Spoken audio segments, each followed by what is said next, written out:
আর ওই uncle switch টিপা শিখাইতো, এভাবে সুইচ টিপতে হয়, এভাবে হাঁটতে হয়, তখন ধপ ধপ আওয়াজ হবে না কাহুরির। আর যার হবে তার মেসে থাকার দরকার নেই।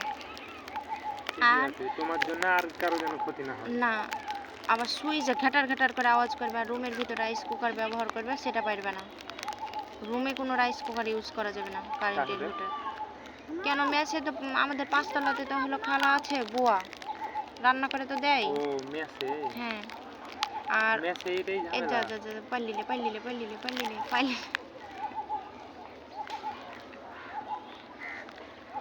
আর হলো কি, ওই আন্টি আর আঙ্কেল ভার্সিটির টিচার, একজন আমাদের ভার্সিটির টিচার, একজন রাজশাহী ভার্সিটির টিচার। পরে ওই আঙ্কেল আমাদের ভার্সিটিতে ট্রান্সফার হয়ে গেলেন। যে টিচাররা বেশি টিচারদের সাথে বিয়ে হয়। ওই তখন কি যে করেছে, সেক্টরে থাকে ওই সেক্টরে মেয়েরা কি ওরা আন্টি কার চাইলে যায় আর আঙ্কেল পাশে বসে থাকে।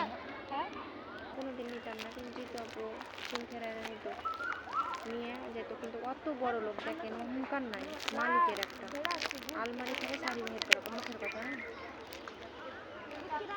ওই ফার্স্ট আমি জীবনের প্রথম ওই আন্টিকে দেখেছি, এতকালে মেসে দেখেছি সবাই ভালো আন্টি, কিন্তু কেউ কোনো হাত দিতে দিবে না জিনিসে। আর আমি তার মা যেরকম আলমারি যা ইচ্ছে নাও,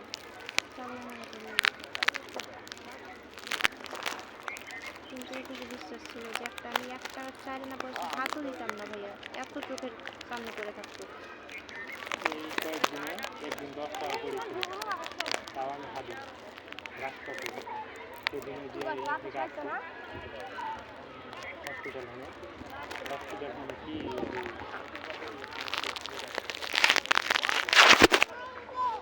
সাদা সাদা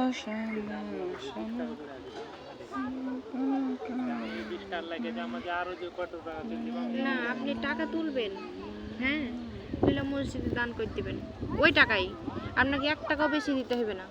আমি তো বলে দিলাম, একটা ছেলে ছিল যে ভাই আপনার টাকা পড়েছে,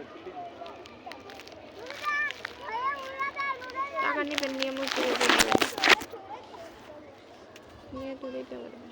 ইয়ে পেয়েছে সামান্য 100 টাকা করে পেয়েছে, একটা টাকাও ছিল না, খরচ করেছে।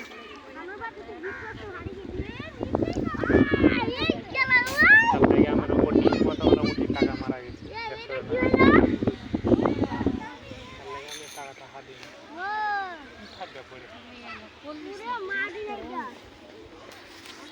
কাজ করে প্ল্যানিং করছে না কিছু দিতে।